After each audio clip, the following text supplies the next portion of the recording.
So on the supply chain side, one of the biggest challenges that they have is we call it classification. So we have multiple versions of the same part. We have multiple versions of the same vendor. And how do we make sense of all of that? 17 to 20 different accounts in their systems for a single entity like marquee data. So they would have 17 different marquee datas. And when they're trying to understand, well, what's our total relationship with marquee? It's hard.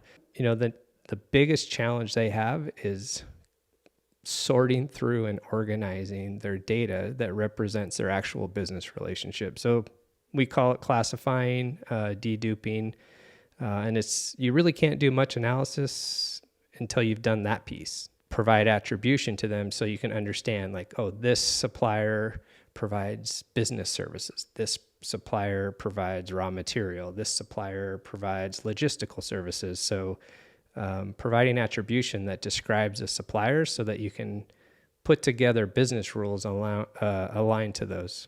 Because otherwise you're just managing 2,000 suppliers and nobody wants to do that. You want to manage to classifications that make sense so that you can compare different suppliers in those classifications and say, hey, this one's outperforming this one, so maybe we should move our business over there. So without a good classification system, you're really just managing a humongous list of suppliers, and that's a challenge. The next challenge is really around understanding your cost structure and what it should be, right? So, everything you purchase has a cost, but you'll be surprised at how many of our clients don't have those costs in the system. They don't know what their baseline cost should be.